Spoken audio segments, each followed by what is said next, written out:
Pernadik antara Kabid Penyuluhan Dinas Pertanian Koordinator BPP dan PPL. Saya Tiara Agni selaku moderator. Saya Agung Ida Pratama selaku Kabid Penyuluhan Dinas Pertanian. Saya Novel Abednego sebagai videografer. Saya Put Pajaralpat selaku Badan Penyuluhan Pertanian. Saya Dayu Kusuma sebagai PPL. Saya Sofa sebagai PPL. Izin Pak mengganggu waktunya sebentar Pak, izin mau berkonsultasi nih Pak tentang di lapangan Pak. Jadi di lapangan itu Pak banyak warga-warga itu banyak yang nggak setuju saya menyuluh di sana. Itu bagaimana ya Pak menurut Bapak? Apa diganti PPL-nya diganti atau gimana gitu Pak? Soalnya agak berat juga saya menyuluh di sana, soalnya masih kedalaman lah kan, orang itu masih ibaratnya belum banyak wawasan gitulah, jadi belum dapat menerima apa yang semua saya bilang itu Pak. Gitu, Pak. Yang baik terkait penyuluhan di lingkungan masyarakat, apabila kita harus melihat kondisi lapangan, terutama kondisi para petani di lingkungan masyarakat, kita harus mengetahui gimana kondisi lapangan, baik terkait dengan kebutuhan petani. Contohnya seperti petani membutuhkan penyuluhan mengenai serangan hama ataupun serangan penyakit pada tanaman pertanian kan. Jadi kita harus sesuaikan dengan prosedur yang berada di penyuluhan. Jadi kita menarik minat masyarakat itu dengan pengetahuan yang kita miliki, tapi tidak lupa juga kita sebagai penyuluh harus mengerti dengan kondisi masyarakat. Jangan pula kita menggurui ketika para petani sudah tahu tentang ilmu yang ada di lapangan. Jadi yang paling penting kita sebagai penyuluh harus mengetahui kondisi lapangan. Itu yang paling terpenting. Berarti kita harus beradaptasi dulu ya kan Pak, gitu ya Pak. Kita harus berbaur kepada masyarakat, apa yang dibutuhkan masyarakat. Kita harus mendekati dulu masyarakat itu gimana. Jangan kita belum kenal tiba-tiba kita menyuluh. Berarti kesimpulan Bapak seperti itu gitu. Yang paling penting kita harus mendekatkan diri kepada masyarakat. Jangan pula kita begitu datang langsung kita suluh. Kalau bisa kita ajak sharing mereka, apa kendala, apa masalah di pertanian mereka, baru kita coba melakukan penyuluhan. Terima kasih banyak ini Pak untuk sharingnya ya Pak. Kebetulan teman saya juga ada mau sharing-sharing ini Pak tentang hama. Di desa dia menyuluh itu ada serangan hama tikus gitu Pak. Kita langsung tanyakan sama orangnya aja gimana ya Pak. Saya kurang paham juga ya Pak. Gimana kepada Nurso Pak?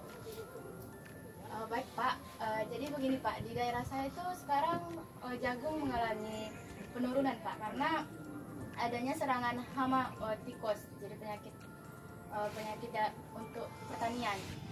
Nah, itu bagaimana Pak untuk solusi yang terbaik caranya? Nah, untuk serangan tikus pada tanaman jagung ya, menurut pengalaman saya itu kita rajin melakukan penyemprotan gulma, terutama di usia jagung yang relatif muda dan ketika tumbuh jagungnya. Yang membuat tikus itu tumbuh atau tikus itu berada di tanaman jagung itu adalah rumput-rumput yang berada di bawah-bawah jagung. Jadi rumput-rumput itu yang membuat tikus itu berada di situ. Tikus itu memakan jagung tadi. Jadi ketika rumput itu kita semprot menggunakan Roundup, herbisida ataupun Gramaxon, nah di situ tikus tidak mau lagi muncul. Jadi kita harus melakukan penyemprotan tadi, terutama di kurang lebih ketika jagung umur 1 bulan. Begitu. Cukup baik Bapak ini menjelaskannya ya. Kita jelas gitu ya kan. Yan Pak, ini ada dari BPP Pak, ingin sharing-sharing kepada Bapak Pak. Mungkin ada yang mau ditanyakan kepada Bapak Fuad. Apa yang mau ditanyakan kepada Bapak Kabid nih? Selagi masih ada Bapak Kabid ini masih ada waktunya gitu. Ini jarang-jarang nih Bapak Kabid ini ada waktunya. Terima kasih Pak.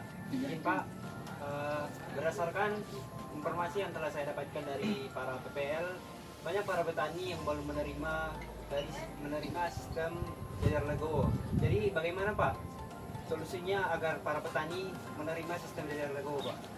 Baik, terkait dengan sistem tanam jajar legowo atau lajarwo ya untuk di tanaman padi. banyak para petani yang belum mengetahui sistem pola tanam jejer legowo. Jadi petani belum tahu nih apa manfaat kita menanam padi dengan sistem jejer legowo kan. Kita sebagai penyuluh kita harus mensosialisasikan sistem tanam jejer legowo ini, yang dimana sistem tanam jejer legowo ini memiliki manfaat agar pemanenan padi itu lebih maksimal. Jadi produksi padi lebih banyak, lebih naik dia kan. Karena sistem jejer legowo ini dia sistemnya 2 barisan tanaman padi, satunya kosong, 2 baris lagi, satunya kosong. Jadi untuk yang kosong itu seharusnya sebagai sisipan. Jadi untuk pertumbuhan padi itu lebih maksimal. Jadi seperti itu. Kita sebagai penyuluh harus mensosialisasikan kepada masyarakat. Kita kenalkan lagi sistem jejer legowo ini kepada masyarakat agar masyarakat juga tertarik dengan sistem penanaman ini. Jadi seperti itu. Terima kasih Pak atas masukannya Pak.